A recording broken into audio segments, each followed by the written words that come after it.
Hello, everyone. Thanks for logging on to CBSColorado.com. Time now for a few extra minutes with Mark Schlereth. And Stink, look, we're talking quarterbacks. We're talking Broncos drafting one, bringing Zach Wilson. And let's talk about a guy that we were just talking about in the break. This Tom Brady fella. Yeah. I mean, should the Broncos try and recruit Tom Brady? Absolutely. Like if Tom Brady's been flirting with on podcasts saying, hey, if somebody calls, I go back and play. And let me just tell you, man, I covered him his last year, the last regular season game of his career before they went to the playoffs.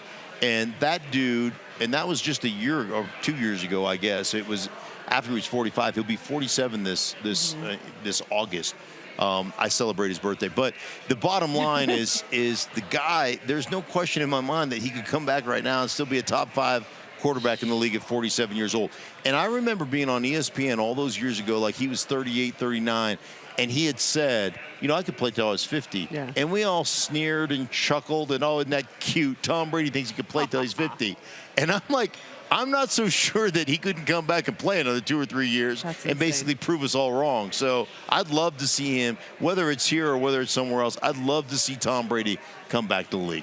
That is insane. But you know what? I think I'd be here for it as well. Right. You put them in those new uniforms the Broncos just got. I like it. Yeah. Well, at least for now, they've got Zach Wilson now in the house to compete. You often talk about Sean Payton. If anybody can fix a guy, it'd be Sean Payton. What do you think Sean Payton could potentially do with Zach Wilson?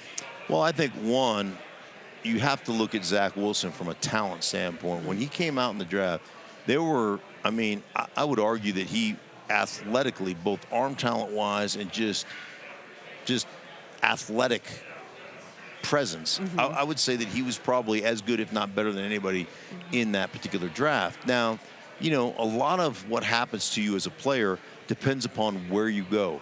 Does the scheme fit? Does the system fit what you do well? Are you well coached? Do you understand football at a global perspective? Do you know what you're trying to attack? All these different things. There's a reason that certain teams are always in the top 10 picks, right? There's a reason the Jets, the Arizona Cardinals, there's a reason teams are always picking in the top 10 because they're not very good at developing players. Yeah. And so it's a really interesting situation is if you can learn the game and really make great decisions and you can learn it, at a deeper level than you've learned it in the past, well then with that talent, you could have gotten a diamond in the rough for absolutely nothing. Now, the bottom line, if it doesn't work out, you threw a 6th rounder at him? Right. So who cares? Right. So I think it's a really smart move by the Broncos, really smart by Sean Payton, by George Payton, the front office.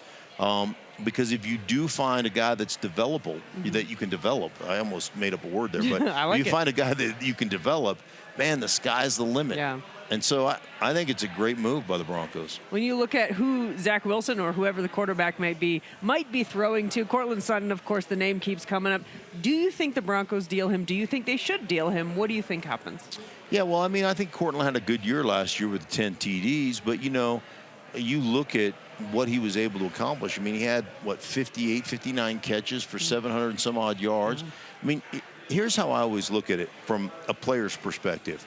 When I was playing and we played against a really good defense, we used to call guys that could really rush the passer war daddies, right? And if you had a war daddy, we had to have a plan every time we broke the huddle to stop that guy. If you had a couple, it makes it really hard to basically attack that defense because you've got to basically put your assets to blocking those guys.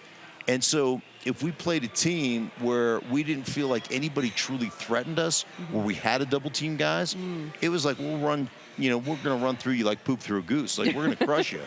And so for me, I look at Courtland Sutton. Is there any team in the league right now that says, boy, we got to double team that guy? We can't leave our corner one-on-one with that guy ever. Yeah. And the answer to that would be no. So if you can get a good deal for Courtland Sutton, who, is not happy with his contract or whatever, then by all means, I'd move him.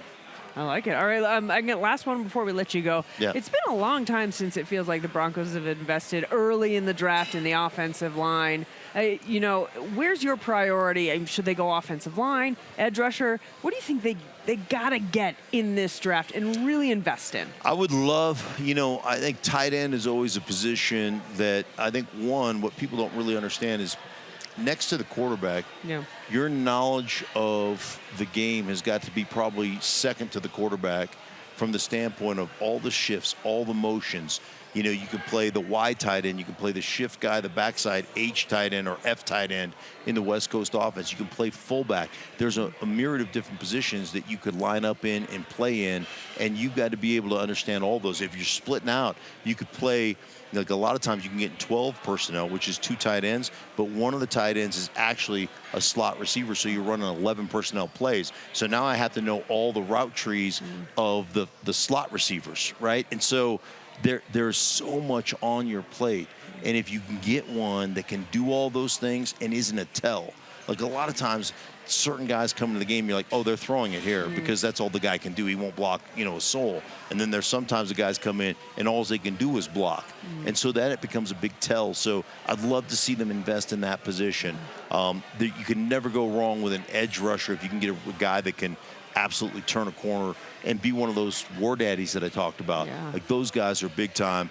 And, I'll never be angry at you for taking an offensive tackle. Guys that can play, they end up locking in and playing for a long time at those positions. Yeah. All right, well, that's a good draft preview. We'll see what they end up doing coming up this Thursday.